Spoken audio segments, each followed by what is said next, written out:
கர்த்தருடைய பரிசுத்த நாமத்திற்கு மகிமை உண்டாவதாக. இந்த காலை வேளையிலே தொடர்ந்து தேவனுடைய வார்த்தையை தியானிக்க கர்த்தர் நமக்கு கிருபை செய்வாராக. விழித்திருங்கள், விசுவாசத்தில் நிலைத்திருங்கள். 1 கொரிந்தியர் 16:13. அப்போஸ்தலனாகிய பவுல் கொரிந்து பட்டணத்திலிருந்து விசுவாசிகளுக்கு தன்னுடைய முதலாம் நிருபத்தை எழுதி நிறைவுள்ள செய்யும்போது அவர்கள் விழித்திருக்கவும் கர்த்தராகிய இயேசு கிறிஸ்துவின் மேல் உள்ள விசுவாசத்தில் நிலைத்திருக்கவும் எச்சரிக்கின்றார். குழப்பங்களும் கருத்து வேறுபாடுகளும் திகில்களும் திமிர்வாதங்களும் இவற்றை பேரிடுபவர்கள் மிகுந்த நிலையில் இன்று உங்களுக்கு கொடுக்கப்பட்டும் எச்சரிப்பு செய்தி இதுவே என்பதை நினைவு கொள்ளுங்கள். நீங்களும் உங்கள் குடும்பத்தில் கிறிஸ்துவுக்கு சாட்சியாக வாழவும் எப்பொழுதும் கிறிஸ்துவுக்குள் அபிஷேகம் நிறைந்தவர்களாய் காணப்படவும் ஏற்ற வேளை இதுவே. தேவனுடைய வார்த்தையை தவறாமல் வாசிக்க வேண்டும். அந்தந்த நாளுக்கென்று கர்த்தர் உங்களுக்காக வைத்திருக்கும் வார்த்தைகளை தவறவிடக்கூடாது, தள்ளிவிடக்கூடாது. குடும்பமாகவும் குழுவாகவும் தேவனுடைய பாதத்திலே அமர்ந்து அவருடைய சமூகத்திலே காத்திருக்க வேண்டும். இந்த வசனம் 3 அற்புதமான கோணங்களை எடுத்துரைக்கின்றன. அவை விழித்திருக்க வேண்டும், விசுவாசத்தில் உறுதியாய் இருக்க வேண்டும், புருஷராய் அல்லது தைரியமாய் இருக்க வேண்டும். கிறிஸ்துவில் விசுவாசிக்கிறவன் தன் ஆத்துமாவுக்குள் எவைகள் நுழைகின்றன என்பதை குறித்து கவனமாய் இருக்க வேண்டும். தனது வாழ்க்கையில் எடுத்து வைக்கும் ஒவ்வொரு அடியை குறித்து விழிப்பாய் இருக்க வேண்டும். அவன் ஜாக்கிரதையாய் இருக்காவிட்டால் அவனை அடிமைப்படுத்தும்படி சாத்தான் வகை தேடி கொண்டிருப்பான். கர்த்தருக்கு ஸ்தோத்திரம் உண்டாவதாக. அவன் விழித்திருக்க வேண்டும்.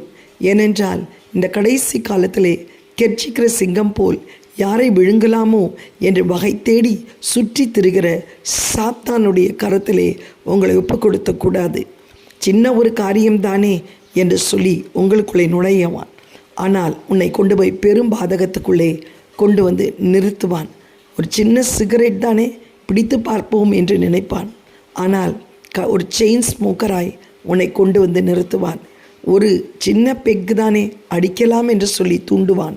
ஒரு பார்ட்டியிலே ஃப்ரெண்ட்ஸை பிரியப்படுத்த, ஆனால் உன்னை மகாபாரி குடிக்காரனாய் மாற்றி விடுவான். நீ இந்த காலகட்டத்திலே உன்னுடைய ஆத்துமாக்குள் அவன் நுழைந்து உன் ஆத்மாவை நஷ்டப்படுத்தாதபடி நீ விழித்திருக்க வேண்டும். இந்த புதிய ஆண்டிலே நீ விழித்திருக்க வேண்டும். பாவம் செய்கிற ஆத்துமா சாகும் என்பதை மறந்து விடாதே. 2வது, ஆண்டவர் நம்மிடத்திலே அப்போஸ்தலனாகிய பவுல் மூலம் சொல்கிற ஒரு காரியம், விசுவாசத்தில் நாம் உறுதியாய் இருக்க வேண்டும். கர்த்தர் மேல் ஒருவன் அசைக்கப்படாத விசுவாசம் உள்ளவனாய் இருக்க வேண்டும். எந்த விதத்திலும் சமரசம் செய்து கொள்ள இந்த விசுவாசம் கடினமான சூழ்நிலைகளில் கூட உங்களை சுமந்து செல்லும். உங்களுடைய சூழ்நிலைகள் குழப்பங்கள் இருளும் நிறைந்தவைகளாய் இருக்கும் வேளையில் உறுதியான விசுவாசத்தை உள்ளத்தை நோக்கி பார்த்து தேவனிடத்தில் ஒத்தாசை தேட வேண்டும். விசுவாசம் வரம் கனியிலும் செயல்பட வேண்டும். விசுவாசத்திலே உறுதியாக இருக்க வேண்டும். எந்த விதத்திலும் உன் விசுவாசம் அசைக்கப்படக்கூடாது.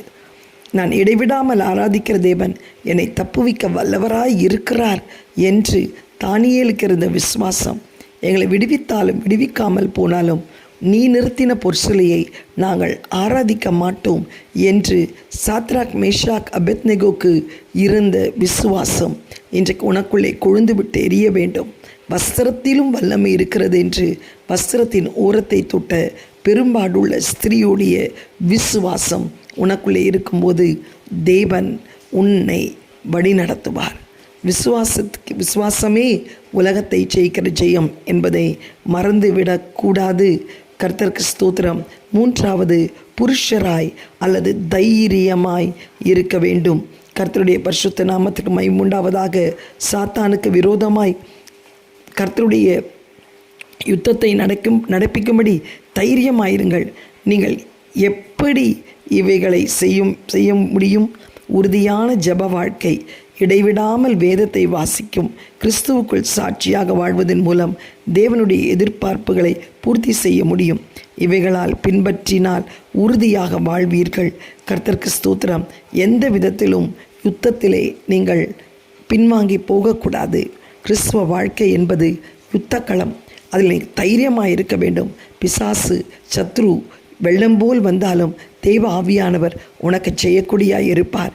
எப்பொழுது நீ அவரையே பற்றி கொள்ளும்போது அந்த யுத்தத்திலே நீ தைரியமாய் நிற்க உனக்கு வேண்டிய மிக முக்கியது ஆவியின் பட்டயம், தேவ வசனம், தேவனுடைய சர்வாயுகம், வாயுத வர்க்கம், தேவனுடைய அபிஷேகம். கர்த்தருக்கு ஸ்தோத்திரம் உண்டாவதாக. துதி, இது 3 இருந்தால் போதும். துதி, தேவ வசனம், அபிஷேகம். நீ சத்ருவை வீழ்த்த முடியும். யுத்தத்திலே ஜெயம் எடுக்க முடியும். இந்த கடைசி காலத்திலே நீங்கள் கர்த்தருக்கு ஸ்தோத்திரம் உண்டாவதாக முதலிலே விழித்திருக்க வேண்டும்.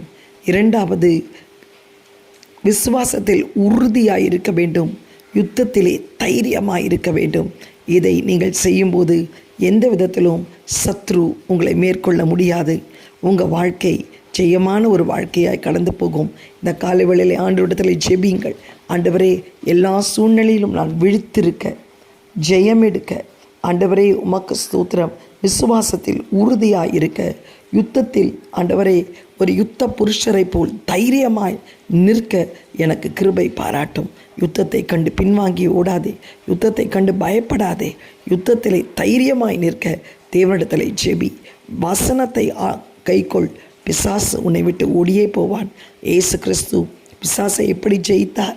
வசனத்தை கொண்டு ஜெயித்தார். இன்றைக்கு நீயும் உன் இருதயத்தை நிறைவினால் அந்த வசனம் நிரப்பப்பட்டிருக்கும் போது உன் வாய் அந்த வசனத்தை அறிக்கையிடும். பிசாசு அந்த வசனத்தை கேட்டு, அந்த துதி சத்தத்தை கேட்டு, அந்த அபிஷேகத்தை பார்த்து நடுங்கி போவான். கலங்காதே. திரும்ப சொல்லுகிறேன், விழித்திரு, விசுவாசத்தில் உறுதியாயிரு, யுத்தத்தில் தைரியமாய் புருஷரை போல் திடமனதாயிரு. கர்த்தர் உன்னோடு கூட இருந்து உனக்கு ஜெயத்தை கட்டளிடுவார். எங்களை அதிகமாய் நேசிக்கிற நல்ல தகப்பனே, இந்த காலை வேளையிலே நீங்கள் கொடுத்த இந்த நல் வார்த்தைகளுக்காய் ஸ்தோத்திரம். நாங்கள் விசுவாசத்தில் உறுதியாயிருக்க ஆண்டவரே, கர்த்தாவே அப்பா, திட புருஷர்களாய் யுத்தத்திலே நிற்க ஆண்டவரே ஏசப்பா நிலைத்திருக்க எங்களுக்கு உதவி செய்யுங்க. எப்படிப்பட்ட சூழ்நிலையிலும் நாங்கள் இதை கைவிடாதபடி காத்துக்கொள்ளணும் ராஜா. ஆண்டவருடைய கிருபை எங்களை தாங்கட்டும். இந்த புதிய வருஷத்திலே நாங்கள் அப்பா நிலைத்திருக்க, விசுவாசத்தில் உறுதியாயிருக்க, யுத்தத்திலே தைரிய புருஷர்களாய் காணப்பட கர்த்தர் எங்களுக்கு கிருபை செய்யும். இயேசுவின் மூலம் நல்ல பிதாவே, ஆமேன். God bless you all. Have a blessed day. Amen.